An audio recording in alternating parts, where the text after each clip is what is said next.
Hi everyone. Hello. So today we're going to talk a bit about how Pey and I actually met.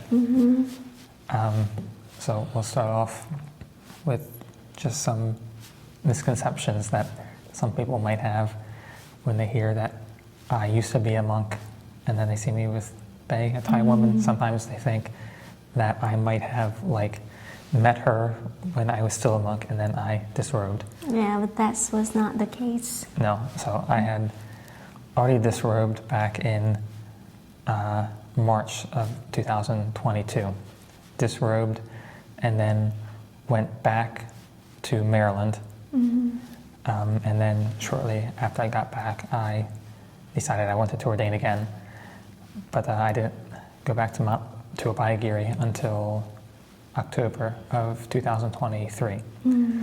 So that was over a year between you disrobing and coming back to California. Yes. Yes. Yeah. Okay. And also there was another thing that I wanted you to clarify, that while you were a monk, you had no special contacts with any women? Oh, no. I did not disrobe for any woman hoping to get into a relationship with some woman who I had met. Right up until the end, I had a lot of respect for the Sangha, for the monkhood, and for Buddhism, and I didn't want to do anything that would reflect poorly on that, and that might tarnish the reputation in the eyes of anyone. So as a monk, I never started chatting with women hoping to get into a relationship with anyone. It's just an idea that I had and that I wanted to be in a relationship. But I didn't try to get into a relationship with any of the women who I knew as a monk. Yeah. So, yeah. And with that, I also want to mention that you had never been in a relationship before, ever. No, yeah, I never had a girlfriend before meeting Pey, because before ordaining as a monk, I didn't really have any interest in getting into a relationship or meeting women. It just didn't appeal to me all that much. And as a monk, for most of my time, also it didn't really appeal to me that much. So yeah, Pey was the first woman who I ever went on a date with and actually tried to hook up with. Okay. Yeah. Yeah, but he mentioned to me that what started what started the idea of you wanting to have a relationship was you seeing couples that visited the monastery. Yeah, just seeing happy couples come to the monastery. Not like seeing women and oh yeah, I want that. It's more like seeing a couple who have some faith in Buddhism and they go to the monastery together. They do wholesome things together. That appealed to me. I wanted to have some of that myself. So we did not meet at Abhayagiri. We didn't meet when I was a monk. Also, we definitely did not meet online through a dating app or anything like that. Right, yeah. So those are the common misconceptions that people have when they see us together as a couple, a mixed race couple. Yeah. Yeah. So how did we actually meet them? Well, I want to go back to 1 year in Thailand. First, it's not when we met, but there's a story to tell. Just that we actually were at the same place at the same time. Right.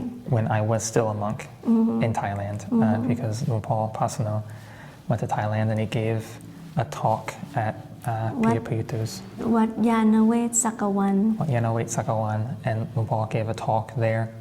I was there, and Pey happened to be in the audience. Right, because that was close to my home at the time. Yeah, so and I was already following Long Pa Cha and Tan Puttata tradition, and I was already going to monasteries. So that was an opportunity for me to go and listen to Long Pa Pasano in person. So I went there, and we didn't know that we were at that place until we already started talking. Yeah.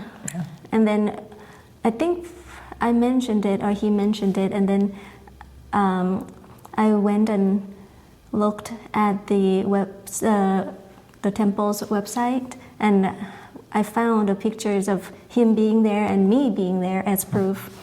Yeah. And later, after we talked, then we figured out that was the year that he started to have those feelings of wanting to disrobe. Yes. Yeah. Although at that point, I had already gotten over those feelings, and so I would have been quite restrained anyway, and would have just been looking at the ground. Wouldn't have been looking at the faces of the women sitting in the audience, so I had no idea she was there. Right, and I don't recall seeing him there either because she's also very restrained. Right, like I was just focused on Long Pa. Like I was there to listen to Long Pa, and that was the time when I had the opportunity to go and ask Long Pa whether I could come and stay at Apayakiri. Yeah, I don't remember seeing him there. I didn't pay attention. And I would have probably been sitting right next to Long Pa as she asked that question, and I still can't remember her. So that shows that I was probably doing a pretty good job at being restrained as a monk at the time. Yes. Yeah, so that's a story that we wanted to share with friends. Which leads into your plan to come to Apayakiri. All right, so let's get into the real story about how we actually met. Back in 2023, I was already planning to come to Apayakiri to stay for a week because a first-timer, you are only allowed to stay for 1 week just to see if you behave, right? So I had never been to Apayakiri before, so I was allowed to stay for 1 week. So I was planning on coming and stay at the monastery for 1 week, and then I was going to go to Riverside, California to see some friends a week after that. Yeah, so that was the plan for that trip. That was a 2-week vacation for me. Yeah, and I had already gotten the visa and bought the plane ticket in June of that year, so about 6 months before. So I had planned a long time before I came. So in 2023, in December, it was December 18 that I came. And again, I had never been to Apayakiri before, so I didn't know how to get there. And Apayakiri, if you don't know, it's in the forests, in the mountains. So there was no public transportation available except for an Uber, maybe. And that would have been very expensive, and I was trying to save money. So what I did was post a question in a Facebook group called, I'm not sure if I remember the name of the group right, but it's something like Thai people in San Francisco and Bay Area, something like that. So I posted a question asking if anyone could give me some recommendations of what kind of transportation I should take to get to the monastery, or if anyone would be willing to drive me up there. Yeah, and then one guy replied to my question, and that was, I can mention his name because everybody knows now. I mean, our friends and family know. His name is Geng. So Pi Geng contacted me and said that he would help me get to the monastery safely because he had been to the monastery many times. Yeah. And then he would get back to me, so I just waited, and then a couple days later, I think he got back to me with a contact. Yeah. It was not Rob yet at the time. It was P. Apple. So P. Apple contacted me because P. Apple is a regular visitor at the monastery. She still goes to the monastery. So everybody who goes to the monastery knows her. Everybody knows Apple. Yeah. Yeah. So P. Apple contacted me and gave me Rob's contact, Facebook contact, and told me to contact him that he would be the one who would drive me up to the monastery, and he used to be a monk at the monastery, so like it should be safe, like I could trust him. Yeah, so then I contacted him to introduce myself, basically, because I was told that he already knew that I was coming, like they already talked with him behind the scenes, and so I just thought, okay, I should introduce myself so he know, okay, this is me, and we could contact through Facebook if there's any changes to the plan or anything like that. So I Facebooked him first, introducing myself, and that's it. So yeah, so Pey contacted me over Facebook, and we just got our plans in order. And I did glance at some of the pictures that she had on there, because I was expecting her to be like a woman in her 50s or 60s, as most Thai women visiting a Abhayagiri are. And she seemed younger, but I figured, well, maybe it's just like a filter or something, or she wears lots of makeup. So yeah, I was still expecting her to be a bit older. And then we met at Starbucks, picking her up at the Starbucks in Santa Rosa after she got off the plane, and the gang picked her up at SFO, brought her up to Santa Rosa. We met at the Starbucks there, so I walked out and saw her there without any makeup on, having been on the plane for like 20 hours, wearing the outfit to go to the monastery, and I still thought, oh, she actually looks very cute. But knowing that sometimes Thai women can be much older than their appearance, I still wasn't sure like how old she was. So like at the time I just thought, oh, okay, she's cute. I'll take her up to the monastery, bring her back, and that'll be the end of it. Yeah. So I got off the plane that early that morning, and the plane landed at about 6:40 a.m. I remember. Yeah, and by the time I met him, it was about 1 p.m. and I had not had any food since I got off the plane. So the whole morning I went without food, and knowing that getting to the monastery after midday, I would have no food. So I needed to get food before I get to the monastery. So my first question to him was, can we stop and get food? Somewhere, and my first impression was he was walking out of that Starbucks, and I just thought he was cute, and that's it. I didn't think much of anything, because at the time I was still planning to be in the monastery. Yeah. Well, she's planning to ordain as a nun. Yeah, that was the plan. Yeah. Yeah. So for anyone who thinks that she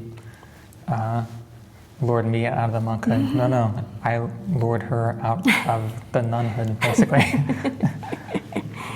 So yeah, so we made plans to go and have lunch at In-N-Out in Ukiah, and then we would take her up to the monastery. Yeah. And mind you, I was not wearing any makeup, and I was wearing monastery clothes because I knew that I was gonna get off the plane, go straight to the monastery, and I had to be prepared and ready to practice right away once I get there. Yeah. So it's like an hour and 15 minutes, hour and 20 minutes to get from Santa Rosa to get up to the monastery. Yeah. So we had plenty of time to talk. So she starts asking me about my time as a monk. Right. So I was asking him like where he practiced, because he had been to Thailand. So I asked him about those experiences, and I also asked him, of course, about why he disrobed. Yeah. Yeah. And I was honest. I said I want to be in a relationship. And then at some point, I can't remember if it was on the way up or the way back, and she was asking me, like, well, what would I be looking for in a relationship, like in a woman who I want to be in a relationship with. And then I just said, well, I was honest and just said, well, ideally she'd be a Buddhist, and she would like keep the 5 precepts, and being a Thai would be good, because then higher chance of being Buddhist, higher chance of knowing what the precepts are. And also he speaks Thai, yeah. And there's that too, yeah, someone to speak Thai with. And at the time, I don't think at the time that I was hoping that I would end up with Pey, because it seemed too easy.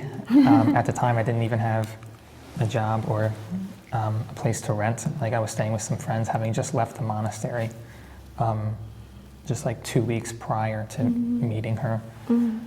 So I wasn't really looking for a girlfriend or a relationship at the time. And knowing that she lives in Thailand, I felt like that was a deal breaker. And then hearing that she wanted to ordain as a nun too, I just thought, well, damn, figures I would meet a Thai woman who's a Buddhist who keeps the precepts, and she wants to ordain as a nun. So of course, so that woman has to have like ordaining as a nun as a goal. Yeah, figures. Yeah. So by the time we met, he had not dated anyone. So I asked him, of course, because he had that 1 year in Maryland, and he was working. So I thought maybe he had met someone, that he went out on a date with someone at work or something. So I asked him about those as well, and yeah, he honestly told me that he talked or chatted with a girl. There was like at work. one girl who I like briefly chatted with, and then. But it didn't work out. Well, I mean, by like some fortunate coincidence, I guess, like my phone, like will sometimes, as I learned later on, sometimes like my phone like won't send and receive texts. Maybe if it's sent to like an iPhone, like sometimes people just won't get them, or like I won't get their texts, and I think that was happening with us. So fortunately, I didn't end up with her. I don't think that would have made me happy. Yeah. So honestly, I didn't think that a guy like him, you know, had never had a girlfriend before. Like, so I asked him a lot of questions about girls. Like, how about in high school? How about at work? How about this? How about that? No, never. Yeah. Seriously. Yeah. So we talked about different other things too in the car, not just relationship issues, but. She got to see my singing skills. Oh, yeah. Singing along to Hotel California. Yeah, and he posed as a funny guy in the car. So I like that. I thought, well, maybe he was just being friendly. Like, I didn't think that he was flirting with me or anything like that on the first day, no.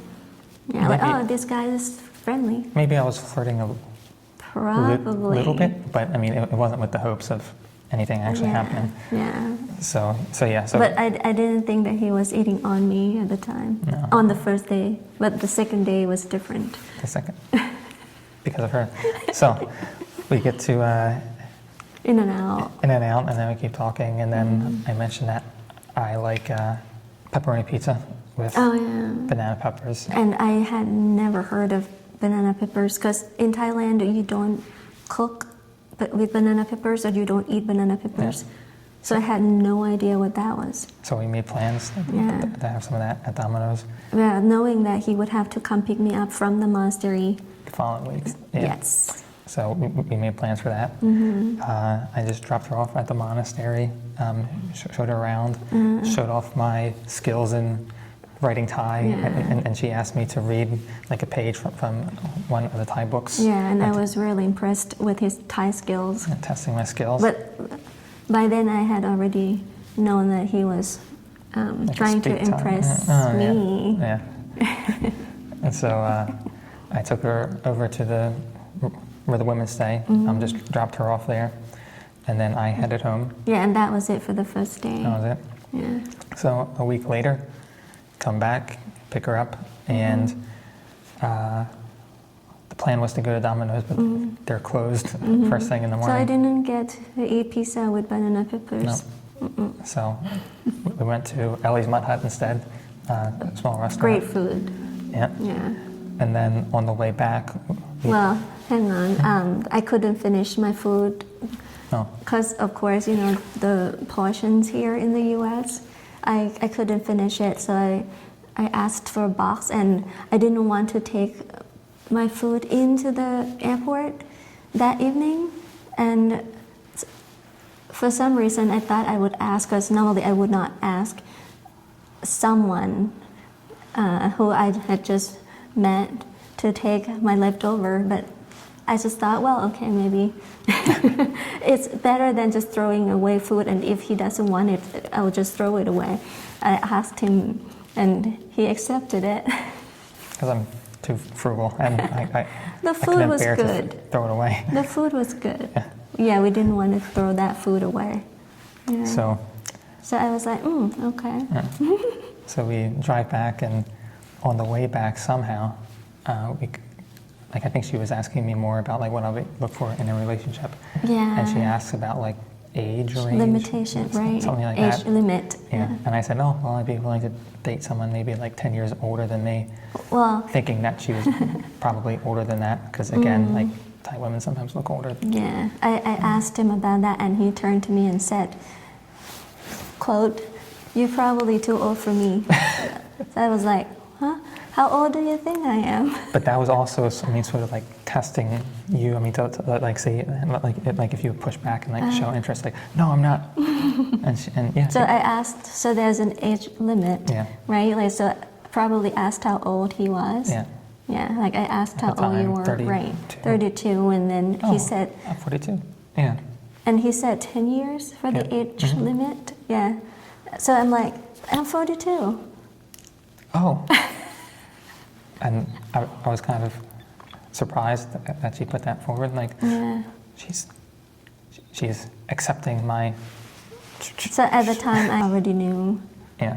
that there was something special going on between us. But still, I wasn't sure because of all the reasons I mentioned before, Yeah. where I was with a job and a place to stay, and then her being in Thailand, firmly established there. The visa thing, I wasn't sure it was going to work out. So at this point, it was just sort of like wishful thinking on my part, and I was kind of waiting for reality to slap me in the face and make everything not work out. Yeah, but I didn't think much about the future at the time, so I was like, oh, okay, so he likes me. Yeah. So we got to the Starbucks, and we ended up waiting for a very long time for Pete Gang to come. And so we have a lot of time to chat. And when Pete Gang does finally show up, then we chat some more, and then we exchange line contacts. Right. And she was surprised that I had Line, because Yeah. most Americans don't know what Line is, and they don't use it. Yeah, like the messaging app. Yeah. Yeah. So we exchanged contacts, and me still not having too much hope that anything would happen. But anyway, so she gets taken down to SFO and goes to stay with some friends at Riverside. Right. So once I got to the airport that night, I texted him in Thai. Yeah. Yeah. So we had a And bit of a texting exchange there. Just a little bit that night, yes. Yes. And then I am very bad with maintaining contact with people. And like it was not my intention to play hard to get or anything, but I just didn't text her at all while she was in Riverside. Yeah. Yeah, like he would text if I texted him first.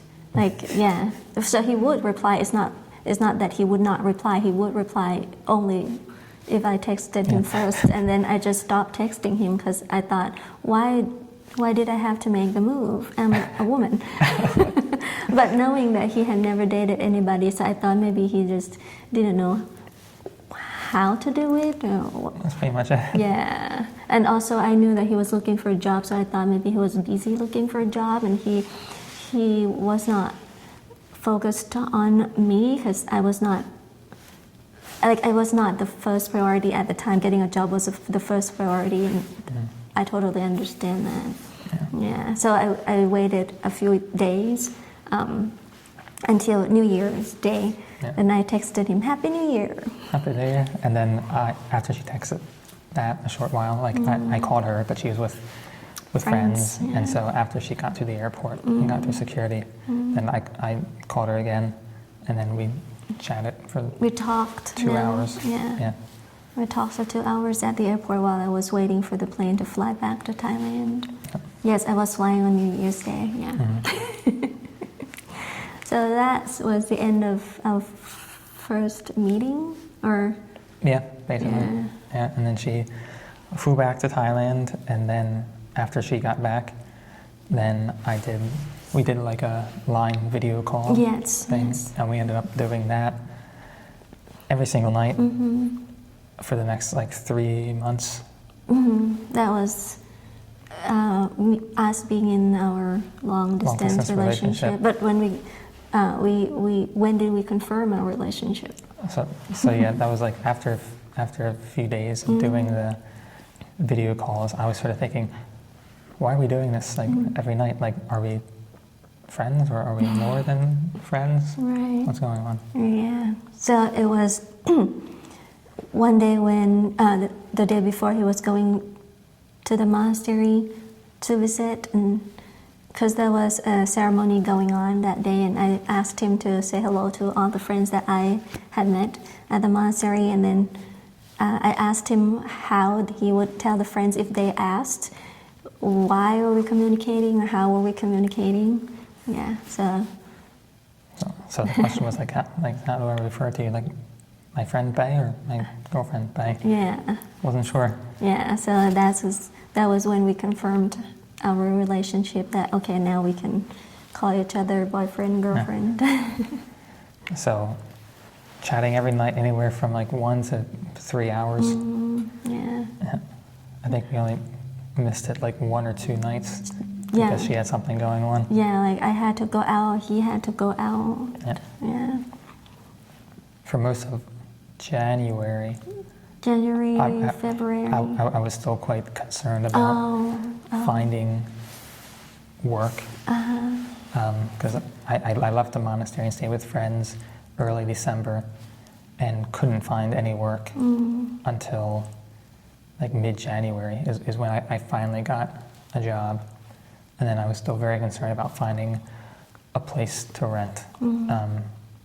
What's more like a place to rent where like 2 people could live, because I could only afford like a room at the time, and then I was concerned about whether or not Pey would be okay with the room. Oh yeah, so because by that time we knew I was gonna come back, because I had already made a plan for another trip to come back To a Peyagiri. a Peyagiri again, and so we could meet and spend more time together too. Yes. So I was concerned that she might not be happy like in a small room though, but fortunately she's very down to earth, and like I was like talking about like getting a bed. She's like, oh, you don't need a bed. Yeah. Like we could sleep on the floor. That's okay. Because I had been sleeping on the floor for months. At her house in preparation before dating. Yeah. And then I was like wondering about furniture. She's like, oh, we don't need any furniture. No. It's okay. Yeah. But I would need a pillow. That's for sure. Yeah. Yeah. Maybe a mat or a futon and a pillow, and that would be enough. So we started out with just a futon, pillows, and 1 chair. Yeah. And we have since upgraded to an apartment and a sofa and multiple chairs. We have furniture now. We have so many chairs now. We have more chairs than we can sit in at any one time. Not minimalist which is anymore. More than 2 chairs. Right. Yeah. Yeah, so that was kind of fun. Okay. But that, I don't know if that gave him a peace of mind of not to worry too much about getting everything ready before I came. It helped. It helped a lot. Yeah. It helped. Yeah. I think it wouldn't have worked out if you were an average woman. I mean, you might have like seen the room and just been like, yeah, that's okay. Yeah, I mean, like, I'll go and ordain. well, the room that he showed me pictures of was bigger than a room that I would get at a monastery anyway. Yeah. So that, to me, it was big. I was still concerned, but it all ended up working out. Yeah. So she made plans to come back to the U.S. In March of 2024. Yep, and we just took it from there. Yeah. So I came back. We went to the monastery, and then I came down and stayed with him. Yeah. To see if we could possibly live together as a couple. Turns out we could. Yeah. And we've been together since then. Yep. So that's the story of how we met. That's it. So she did not coax me out of the monastery. No. I convinced her to not ordain. Indirectly. Like you didn't say Pretty don't directly. ordain, Oh, come. well. He didn't say I would marry you. Oh, well, no. Yeah, no. That came later. All right, so thank you for watching the video. That's it.